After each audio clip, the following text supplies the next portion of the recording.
تھی تو آپ کو بھی اجازت ہے، تو دوسرے جو اہل اسلام وہ بھی اس سے فائدہ اٹھا سکتے ہیں اور وہ وظیفہ پڑھ سکتے ہیں، اس میں کوئی مذاکرہ نہیں ہے۔ لیکن اس میں ہے کہ ہر مسئلے کے لیے ایک خاص وظیفہ ہے، جی جی، یہ نہیں کہ وہ ہر کوئی اس کو پڑھنا شروع کر یعنی دے۔ بس یہ کہ وہ اپنی مسئلے کی نوعیت دیکھ لیں، اگر وہ سیم نوعیت ہے تو وہ بھی اس کو پڑھ سکتا ہے، عمومی اجازت ہوتی ہے۔ اچھا حضرت، یہ اب میں تھوڑی سی معافی چاہتا ہوں کہ جنات کا ایکچولی ٹاپک ایسا ہے کہ ہم تو بالکل بے خبر ہیں، اور میری طرح بہت سارے دوسرے لوگ بھی ہیں جن کو، لیکن آپ تو چونکہ ماہر ہیں اس فیلڈ کے، اس لیے موقع ہے میکسیمم آپ سے ہم استفادہ حاصل کرنا چاہتے ہیں۔ تو ایک ہمیں ای میل بھی آئی ہے اور ٹیکسٹ بھی آیا ہے کہ کیا ان کی جو افزائش ہے، اب جس طرح انسانوں کی افزائش ہوتی ہے کہ ہمارا شادی بیاہ ہوتے ہیں، بچے پیدا ہوتے ہیں، نسل بڑھ رہی ہے آگے، تو آیا جنات میں بھی یہی کانسیپٹ ہے افزائش نسل کا کہ یا اللہ تعالیٰ نے ان کو ایک ہی دفعہ پیدا کر دیا؟ اور اگر یہ ہے اس طرح کا تو کیا پھر ان میں آپس میں شادیاں بھی ہوتی ہیں؟ بالکل، ان میں وہی ترتیب ہے جو انسانوں میں شادی بیاہ کے ذریعے سے اور نر اور مادہ کے ملاپ کے ساتھ افزائش نسل ہوتی ہے، اور ان کے ہاں جو ہے اولاد پیدا ہوتی ہے۔ البتہ ان میں یہ ہے کہ 1 اور 10 کی نسبت ہوتی ہے، کہ ہماری انسان کے ایک بچہ تو ان کے ہاں 10 پیدا ہوتے ہیں، کیونکہ یہ بات جو ہے وہ جیسا کہ روایات میں آتی ہے، عبداللہ ابن عباس رضی اللہ تعالیٰ کی روایت ہے کہ یہ ابلیس نے اللہ تبارک و تعالیٰ سے یہ شکایت کی کہ آپ نے آدم علیہ السلام کو یہ خلت عطا فرما دی اور مجھے آزمائش میں ڈال دیا، اور میرے لیے اب کیا ہے؟ تو اللہ تبارک و تعالیٰ نے فرمایا کہ خلافت تو اسی کو دی ہے، لیکن تمہارے لیے اب یہ ہے کہ 1 اور 10 کی نسبت ہوگی، کہ اگر آدم کی ذریت میں 1 بچہ پیدا ہوگا تو تیری ذریت میں 10 پیدا ہوں گے، تو اس انداز سے ان کی یہاں افزائش ہوتی ہے۔ ان کی تو بہت زیادہ آبادی ہوگی، ظاہر آبادی زیادہ ہے، ایک کے پیچھے کئی کے لگے ہوئے ہیں۔ تو اس طرح کی بستیاں ہیں جہاں رہتے ہیں، یا یہ کہیں کو خالی جگہ دیکھ کے یا ویران جگہ دیکھ کے، یا انسانوں کے گھروں میں ان کا مسکن ہے؟ ہاں، جیسا کہ احادیث میں آتا ہے کہ بنیادی طور پہ یہ چونکہ گندے ہوتے ہیں، خسیس ہوتے ہیں، تو گندی جگہ ان کے ٹھکانے ہوتے ہیں، جیسے کہ یہ بیت الخلاء ہے، روڑیاں ہیں، کوڑے کرکٹ ہیں، ساحل ہیں، تو ان جگہوں پہ یہ، اور ویران جنگل ہیں وہاں رہتے ہیں، پہاڑوں کی کھوکیں ہیں، ان جگہوں پہ رہتے ہیں عام طور پہ۔ اچھا حضرت، ایک بریک پہ جانا ہے ہمیں، تو ناظرین حاضر ہوتے ہیں، بڑی دلچسپ گفتگو ہو رہی ہے جنات کے بارے میں۔ آپ سے گزارش ہے کہ آپ کالز کریں اپنے مسائل کے بارے میں، کسی قسم کے مسئلے ہوں، اور آپ کے اگر کوئی خواب ہے تو ان کی تعبیر کے لیے آپ کال کر سکتے ہیں، نمبر آپ کو نظر آ رہا ہوگا۔ حاضر ہوتے ہیں ایک مختصر سی بریک کے بعد۔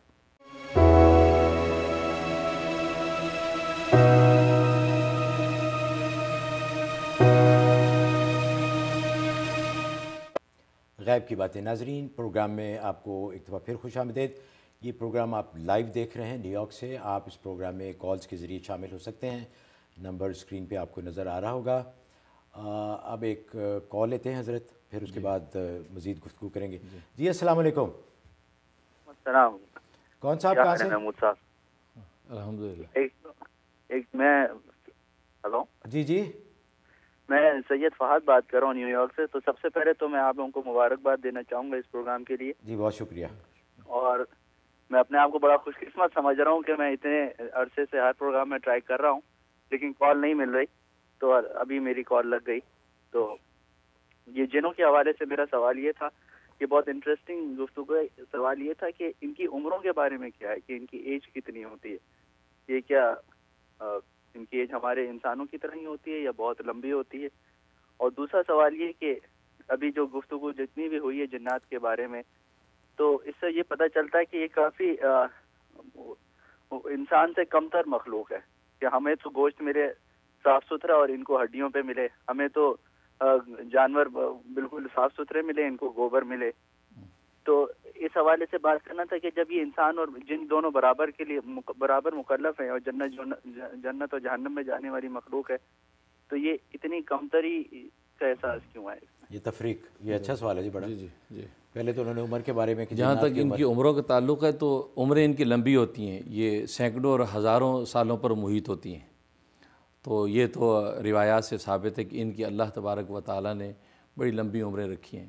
یہاں تک کہ مشہور جو ہے وہ قصہ لکھا ہے، حضرت شاہ ولی اللہ رحمۃ اللہ علیہ کے والد ماجد کی ملاقات ایک جن صحابی سے ہوئی تھی، اور کتابوں میں حد تواتر تر یہ قصہ موجود ہے، اور وہ جن صحابی جو ہے حضرت عیسیٰ علیہ السلام کا حواری تھا۔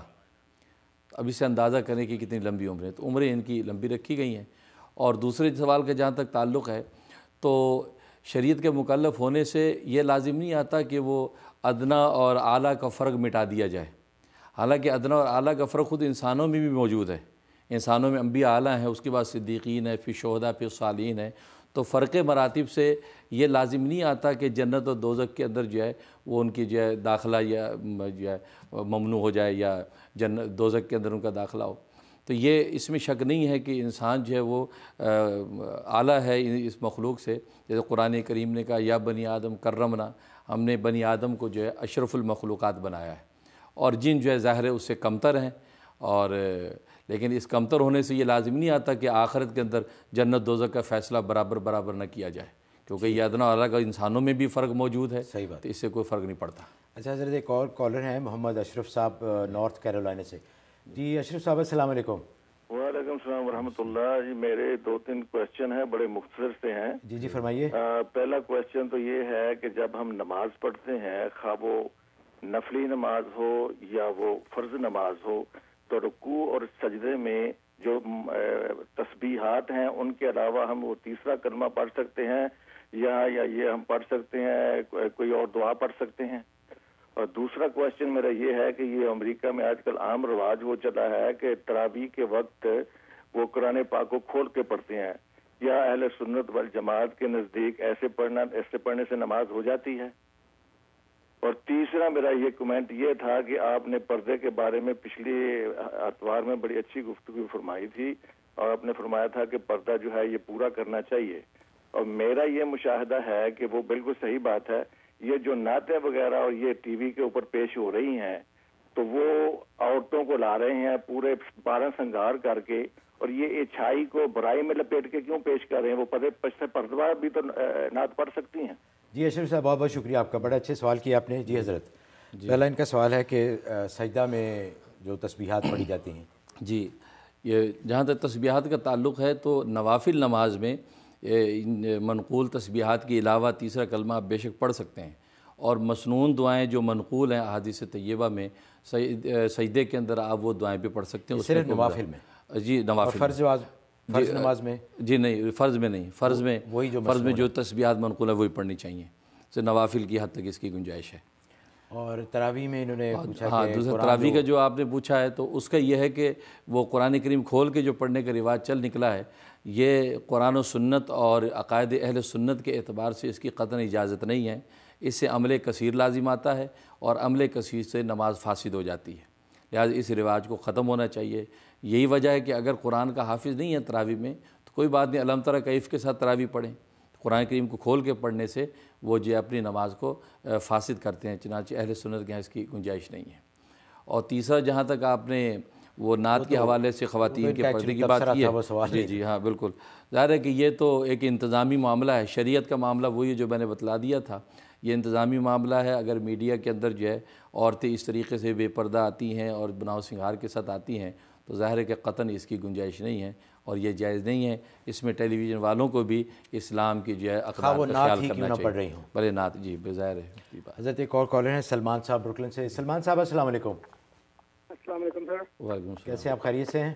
جی اللہ کا بہت شکر ہے، ماشاء اللہ آپ کا شو بہت اچھا جا رہا ہے۔ Thank you sir. ایکچولی میرا مفتی صاحب سے ایک سوال تھا خواب کے حوالے سے۔ جی جی فرمائیے۔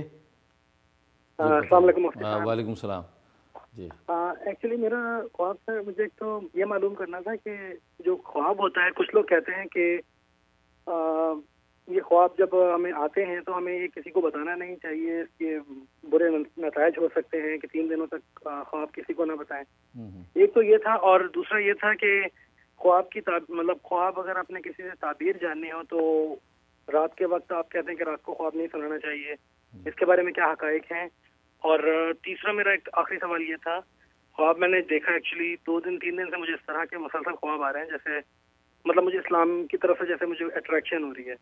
میں نے دیکھا، جو خواب میں نے دیکھا اصل میں جو مجھے سمجھ بالکل نہیں آیا وہ یہ تھا کہ میں نے دیکھا جیسے کچھ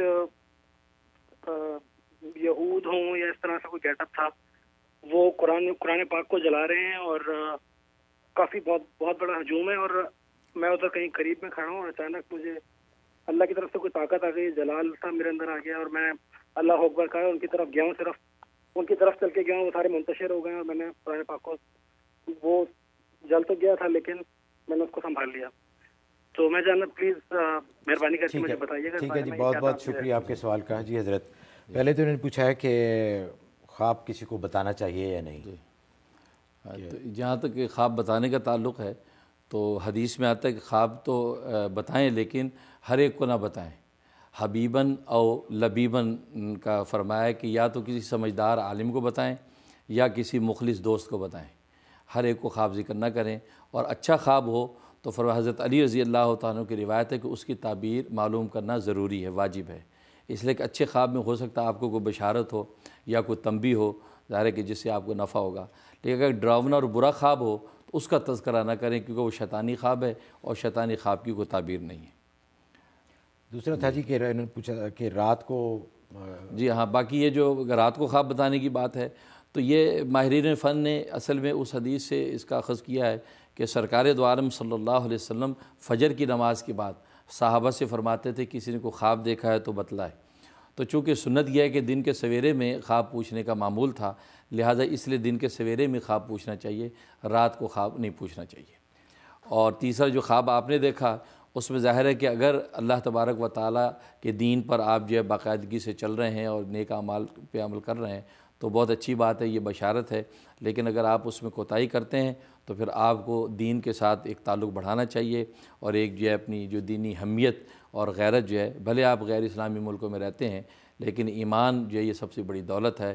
ایمان پر قائم رہیں اور ایمان کی بنیاد قرآن کریم میں قرآن کے ساتھ اپنا تلاوت کا اور عمل کا تعلق مضبوط کریں. جیسے ناظرین آپ سے گزارش ہے کہ ہمیں احساس ہے کہ بہت سارے سوالات آپ کے دل میں ہیں اور اب سب کے جوابات چاہتے ہیں، لیکن کوشش کریں کہ ایک سوال ایٹ اے ٹائم پوچھیں تاکہ اور جو بہت سارے لوگ ہیں جو کہ اپنی کالز یا اپنے سوالات پوچھنا چاہتے ہیں ان کو بھی موقع مل سکے. ایک اور کالر ہیں جی، نور جہاں. جی السلام علیکم. السلام علیکم. وعلیکم السلام. مفتی صاحب سے خواب کی تعبیر پوچھنی ہے. جی فرمائیے. جی مفتی صاحب، مجھے کچھ دن پہلے خواب ایسا آیا کہ اوپر سے نا آسمان کی طرف سے ایک مچھلی آ رہی ہے بہت بڑی، تو وہ نیچے کی طرف آ رہی ہے، اوپر ہے تو مجھے اس کی آنکھیں کھلی نظر آ رہی ہیں. تو ہم لوگ بہت ڈر رہے ہیں کہ اتنی بڑی مچھلی ہے کہیں ہمارے اوپر نہ آ جائے. وہ سیدھی ہمارے گھر میں آ کے گر گئی. تو میں نے جب چیخیں